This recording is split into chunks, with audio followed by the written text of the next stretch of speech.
current practice of filing recommended loss costs, rates, and expected loss rates, or ELRs, rounded to 2 decimal places, poses challenges in some cases in achieving precise percentage changes. Joining us to discuss NCCI's decimal extension update are actuarial consultant Laura Aswani and senior actuarial consultant Matt Schutz. Matt, thanks so much for joining us today. Happy to be here. Alrighty, so let's jump right into it. Talk to us about what is changing. NCCI will be filing loss costs, rates, and ELRs extended to 3 decimal places beginning in July of 2025 for rate filings effective 1/1/26 and subsequent.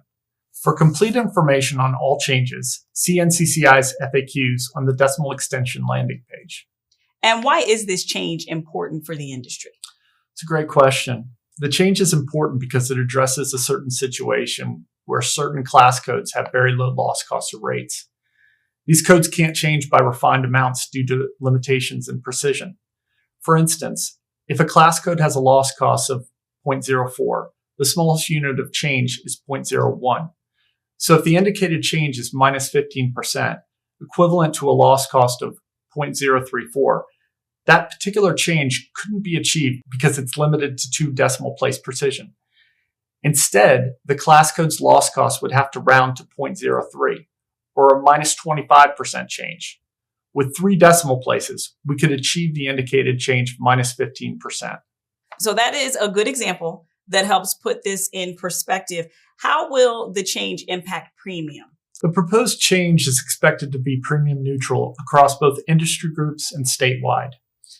NCCI's rate-making process aims to achieve targeted rate changes consistently across industry groups and states.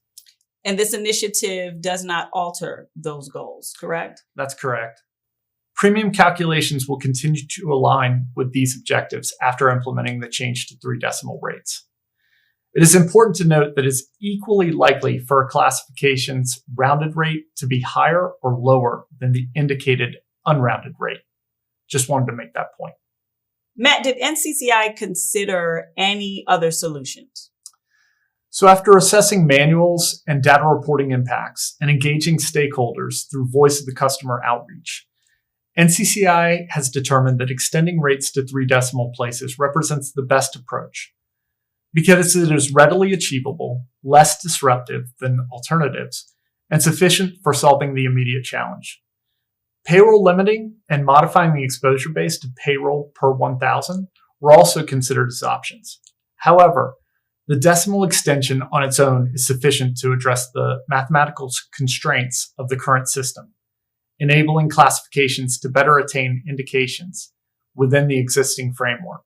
And stakeholders also have a vital role in this process, yes? Yes, they have an important role to play.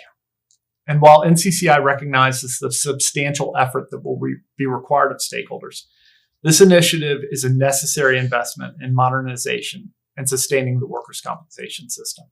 And Laura is also joining us today. Laura, how are you? I'm doing well. How are you?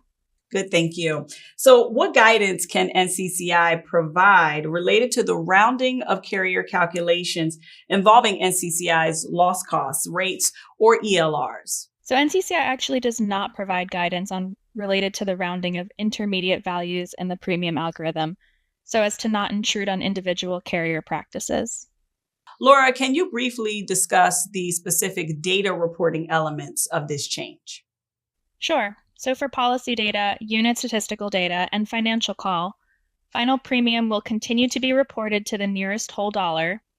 However, it's important to note that designated statistical reporting, or DSR level premium, is calculated using the NCCI approved loss costs, rates, which will be changing to 3 decimal places upon regulatory approval.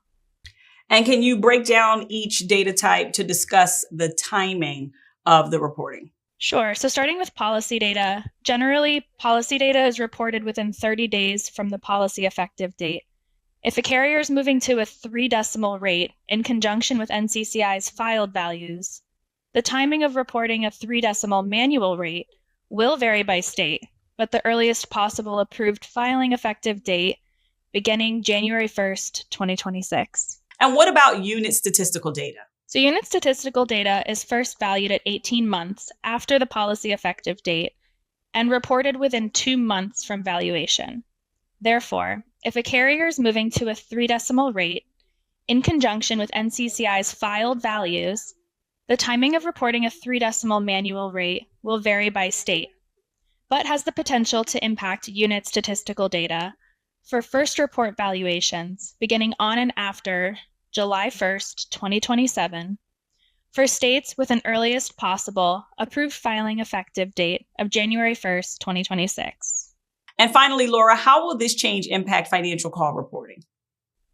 The change to 3-decimal loss costs and rates will impact financial call reporting, beginning with financial calls valued as of December 31st, 2026, which will be due in the 2027 financial call reporting season.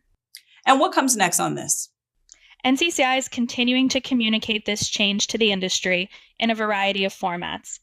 The NCCI.com landing page is evaluated and updated regularly to be the best resource for our affiliates on everything they need to know about a decimal extension of loss costs, rates, and expected loss rates. Learn more about NCCI's decimal extension update in the Insights portal of NCCI.com. There you'll find additional resources and articles. Be sure to follow us across social media so you never miss a real-time NCCI update, and click the notification bell right here on channel NCCI so you get notified every time we upload a new video. I'm Sheila Fordson. Be sure to join us next time when we discuss the issues at the top of the workers' comp agenda from the source you trust.